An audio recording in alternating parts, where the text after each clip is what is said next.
नमस्कार, मैं हूं जितेंद्र सिंह चौहान और आप देख रहे हैं सागवाड़ा लाइव न्यूज़। इस वक्त हम डूंगरपुर जिले के सागवाड़ा उपखंड अंतर्गत सागवाड़ा उपखंड कार्यालय पर उपस्थित हुए हैं, जहां पर आप देख सकते हैं एक महिला यहां पर बैठी हुई है जिनका नाम है शांता देवी यादव। और इन्होंने कल जिला कलेक्टर कार्यालय में उपस्थित होकर एक ज्ञापन प्रस्तुत कर बताया है कि इन्होंने जब शादी की थी उस दौरान उनके पति सरकारी नौकरी में नहीं थे। इसके बाद उनकी सरकारी नौकरी लगी है और शादी के पश्चात कुछ ही समय बाद इनको प्रताड़ित करना शुरू कर दिया और उसके बाद एक महिला के साथ उन्होंने अगवा करके ले गए हैं और इसके बाद उस महिला को भी त्याग कर और तीसरी महिला के साथ अभी रह रहे हैं। ऐसा एक सनसनीखेज मामला सामने आया है। एक और नया मामला लेकर एक बार फिर से आपके सामने उपस्थित हूँ मैं जितेंद्र सिंह चौहान। तो सबसे पहले आप बताएं कि कब आपकी शादी कब हुई थी? मेरी शादी 2008 में हुई थी और मैं जैसलमेर ज़िले में 19 साल तक वहाँ पे मैंने सेवाएं अपनी दी एनएम के पद पर। और अभी मैं वर्तमान में मैं पीएससी गरेता में लगी हुई हूँ और यहाँ पे मैं अपनी सेवाएं दे रही हूँ। जब से मैं आई हूँ तब से लेके आज तक ये मेरे से शराब पी के मेरे से मारपीट करते हैं, मेरे बच्चों को भी मारपीट करते हैं और मेरा जो स्त्री धन था वो मेरी सास ने और दोनों ने मिलके मेरे को ले लिया, मेरा सब कुछ ले लिया है इन्होंने। और एक बार दोनों ने मिलकर मेरे को केरोसिन से जलाकर मारने की भी कोशिश की थी। देखिए, यहाँ पर बहुत ही बड़ी बात सामने आ रही है कि एक छोटी सी बच्ची है और उसको भी मारने की बात सामने आ रही है। साथ ही ये जो महिला बैठी हुई है उनके साथ इतना अत्याचार किया है कि इनको कई बार मारने की कोशिश की गई है, केरोसिन डालकर मारने की कोशिश की गई है और इनके जो पैसे हैं, इनका धन संपत्ति जो है सारा कुछ इन्होंने ले लिया है और इस महिला के साथ पूरी तरह से अन्याय किया है। इस समय इनके साथ में इनकी छोटी सी बच्ची बैठी हुई है। आपका क्या नाम है बेटा? मेरा नाम हनीका। क्या नाम है? थोड़ा जोर से बोलो। हनीका है। हनीका, आपके पिताजी आपके साथ कैसा व्यवहार करते हैं? वो दारू पीकर मारते हैं। दारू पीकर मारते हैं? छोटी सी बच्ची को क्या मालूम दारू क्या होता है? शराब पीकर मारते हैं ऐसा बता रहे हैं। और क्या करते हैं आपके साथ? मेरे साथ तो मेरे को तो डरा तो मेरे को तो मारते हैं, मम्मी को भी मारते हैं। मम्मी को मारते हैं बता रहे हैं। आपके साथ में आपका बेटा भी है। आपके बेटे का क्या नाम है आपका? ध्रुवल यादव। आप बताएं। मेरे पापा मुझे रोज शराब पी के मारते हैं और किसी अनजान लेडीज से बात कराते हैं और अगर बात ना करने में तो वो मेरे को यूँ कहते हैं कि ये लेडीज से बात कर रही है, अपन को बहुत सारे पैसे देगी। और मेरी मम्मी जैसलमेर में था इसलिए उनको टेंशन होगी, इसलिए मैंने बात नहीं की। और एक दिन मेरे पापा ने मेरे को कहा कि तू घर से बाहर निकल जा और मैं जैसे ही घर से बाहर निकल रहा था उन्होंने कहा गेट से कूद के जा। तो मैं गेट से कूदने जा रहा, उन्होंने मेरे को जोर की लात मारी जिससे मैं गिर गया और तब से मेरे को उल्टी वॉमिट चालू हो गई है। और अभी मैं हॉस्पिटल में 2-3 महीनों से एडमिट। अभी आपके पिताजी का क्या नाम है बताएं? रमेश चंद्र यादव। कहाँ पे हैं वो अभी? वो अभी नोलियावाड़ा। उनकी सर्विस कहाँ है? सरकारी जॉब में ना? कहाँ पे है सर्विस? फलवा। मैडम कहाँ पे आता है फलवा सीनियर सेकेंडरी स्कूल, ये बांसवाड़ा डिस्ट्रिक्ट में आता है। बांसवाड़ा डिस्ट्रिक्ट में फलवा तहसील। कौन सी तहसील है? आनंदपुरी तहसील के अंतर्गत फलवा करके एक सीनियर सेकेंडरी स्कूल है जहां पर अभी वो लाइब्रेरियन के पद पर आसीन है और एक सरकारी सेवा में रहते हुए इस तरह के कृत्य कर रहे हैं जो बहुत ही निंदनीय है। इस संबंध में जिला कलेक्टर कार्यालय में उपस्थित होकर जो ज्ञापन दिया है, जिला कलेक्टर महोदय ने इनको आश्वस्त किया है कि इस पूरे मामले की छानबीन कर इसकी कार्रवाई की जाएगी और कानूनी कार्रवाई के बाद जो भी है इसका आगे का फैसला किया जाएगा। आपने जिला कलेक्टर महोदय को जो ज्ञापन प्रस्तुत किया, इसके बाद कलेक्टर महोदय ने क्या आश्वासन दिया आपको? सर, मुझे आश्वासन दिया कि आपकी जो व्यथा है आप बीती जो आपने सुनाई वो हमने सुनी है और आपको आश्वासन देते हैं कि आपको न्याय मिलेगा। सर, मेरे हस्बैंड 2018 में इनको नौकरी मिली है। आज डबल मंजिल का मैंने मकान बना दिया, गाड़ियाँ ली, मेरे नाम की गाड़ी थी वो भी इन्होंने फर्जी मेरे हस्ताक्षर करके इन्होंने गाड़ी भी मेरी बेच दी और मेरे से जो कुछ था वो सब मेरा ले लिया और शराब पी के मेरे को मारपीट करते हैं। मेरे हाथ का अंगूठा है वो भी मेरा फ्रैक्चर हो गया है और मेरे एक दिन मुझे यूँ बोला इधर आ मेरे पास, यूँ करके मैं जैसे पास में गई मेरे को 4-5 झपटे कान पे ऊपर मारी और कान में से खून निकल गया। फिर मेरा बेटा पास आया, मेरी मम्मी को क्यों मार रहे हो यूँ करके, तो उसको भी मारना इन्होंने शुरू कर दिया और बच्चे को ऐसी तरीके से मारा कि बच्चा बुरी तरीके से गिर गया। ऐसी उसको लाते मारे कि तू तेरी मम्मी की साइड क्यों ले रहा है। सर मैंने क्या इनको नौकरी पे लगाया, आज इनको काबिल आदमी बनाया, क्या मेरी ये गलती है? मैंने सब कुछ, मेरे पति हैं यूँ करके मैंने इनको सब कुछ दे दिया और आज मेरे साथ ऐसा हो रहा है। आज मैं रोड पे हूँ, मेरा सब कुछ लेते हुए आज मैं अपने भाई के मकान में रह रही हूँ। मैं अपनी सरकारी सेवाओं को देने में भी मुझे बाधाएं आ रही है। इन दोनों बच्चों को घर पे छोड़ के लॉक लगा के मुझे जाना पड़ रहा है।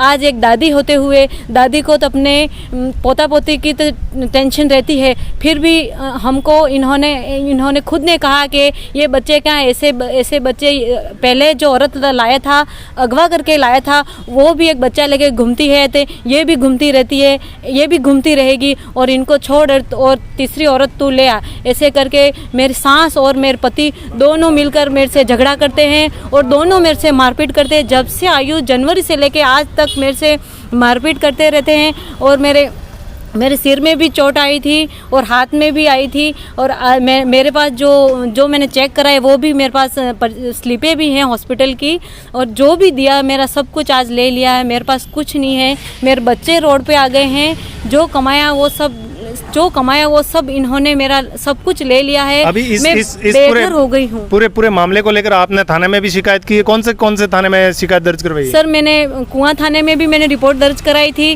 वहाँ पर भी मेरा कुछ नहीं हुआ। आज हो जाएगा आपके, कल हो जाएगा यूँ करके, उसके भी मैंने 3 बार रिपोर्टें की है, पर 3 बार रिपोर्टें की है तो इसका मुझे कोई न्याय नहीं मिला।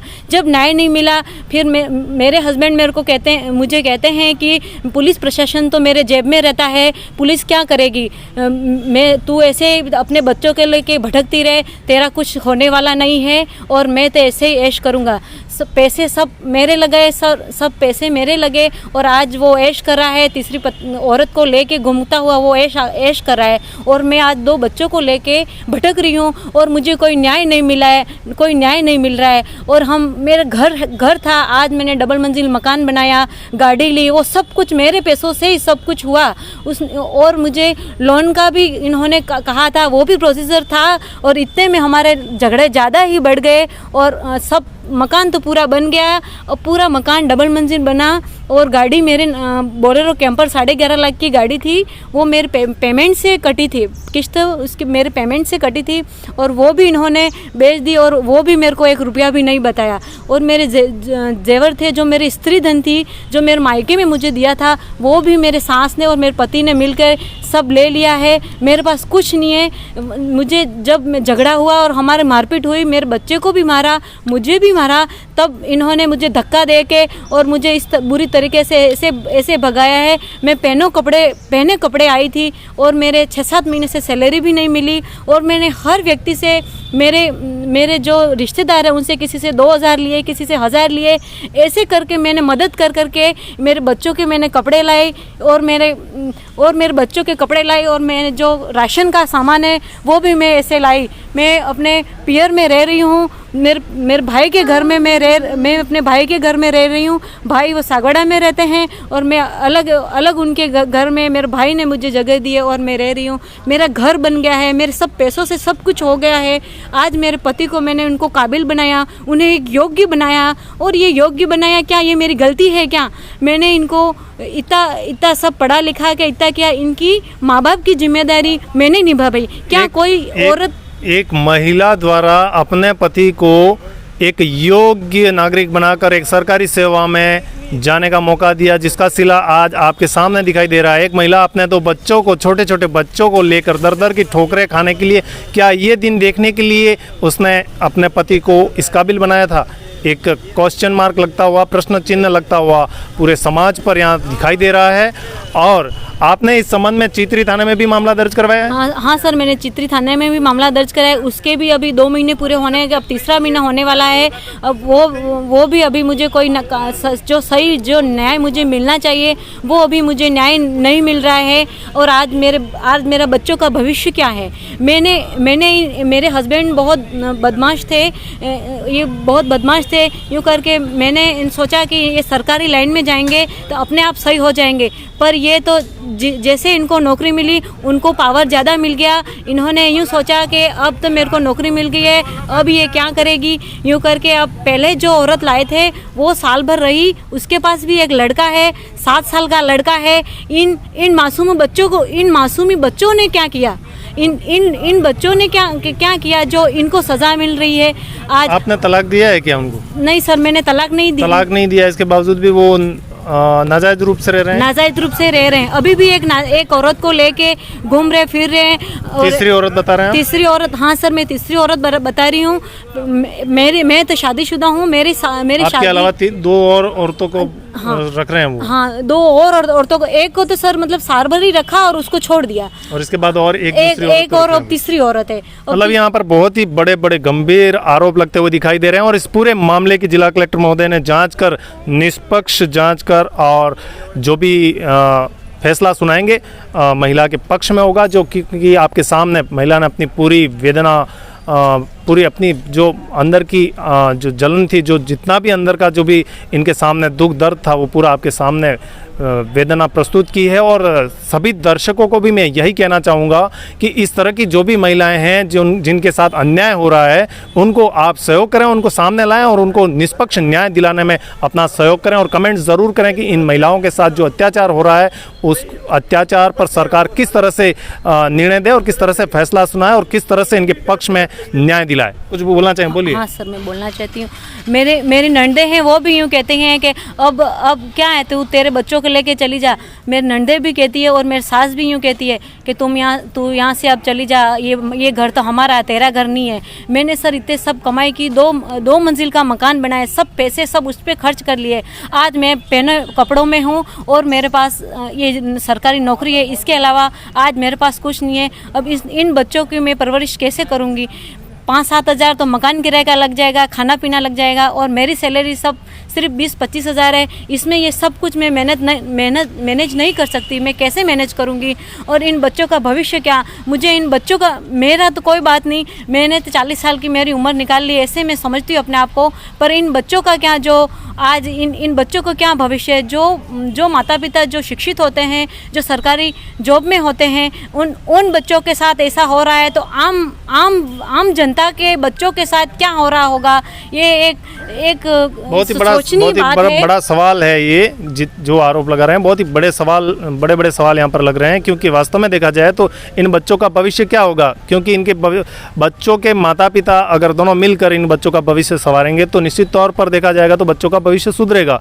लेकिन जब पिता का ही इस तरह का जो बर्ताव है बच्चों के साथ, तो फिर इन बच्चों का भविष्य कैसा रहेगा? और सर, शराब पी के इस बच्चे को साल भर से मारना शुरू किया है। साल भर, ये इनकी सोच यूँ है कि ये बच्चे, ये इसके पास लड़का है इसलिए ऐसे कर रही है, ये लड़का ही ख़त्म हो जाएगा तो मैं तीसरी औरत को भी मैं आराम से ला सकता हूँ। जैसे एक व्यक्ति जैसे कपड़े कैसे हर रोज़ बदलता है, वैसे ये औरतों को बदल रहे हैं। और एक औरत नहीं, ऐसी हज़ारों औरतों के साथ भी ऐसा खिलवाड़ हुआ होगा। और ये आज तीसरी औरत भी इनके साथ आने के लिए तैयार है। पता नहीं हमारे साथ ऐसा हुआ तो इस औरत के भी साथ क्या होगा? हमारे साथ हुआ वो तो हमने तो जैसे तैसे सहन किया, पर तीसरी औरत के साथ भी ऐसा होना नहीं चाहिए। ऐसा करके मैं कह रही हूँ, मुझे सबसे निवेदन है कि जो भी ये सुने करे, ये तो सभी को, औरत को अपना सब कुछ, पहले सब कुछ नहीं देना चाहिए। मेरे को मारपीट करके, धमका के और ऐसे डरा धमका के मेरे को मार करके मेरे से पैसे ले लेते और मुझे कहते ये सब तेरा ही रहेगा। ऐसा कर करके मेरे से पैसे लेते और सब घर की बाउंड्रियाँ कराई, मकान बनाया, गाड़ियाँ ले ली, सब कुछ इनका जब पूरा हो गया इनका प्लान, इन्होंने मेरे से एक प्लानिंग से ही शादी की, ऐसा कहूँ तो ही कम है। आज 13 साल तक मेरी शादी के आज 13 साल हो गए हैं। शादी से लेके आज तक इन्होंने पैसों से ही मतलब रखा। जब पैसे मैंने नहीं दिए तो लड़ाई झगड़ा शुरू, मारपीट शुरू, और शराब पी के मेरे ये बच्चे 2 मेरे हैं, इन बच्चों के साथ इस बच्चे को मार के आज ये मेरा बच्चा बीमार है। 8-9 दिन में अहमदाबाद हॉस्पिटल में इसको भर्ती कर रखा। 2.5-3 लाख रुपये इसे कम से कम लग गए। मुझे अब इस बच्चे को आगे भी दिखाना है। ये बच्चा मेरा बीमार है, इसके पापा ने मारा था इसके पापा ने इसको बुटों से, लातों से, ढिकों से ऐसे मारा था, इसलिए बच्चा मेरा बीमार है।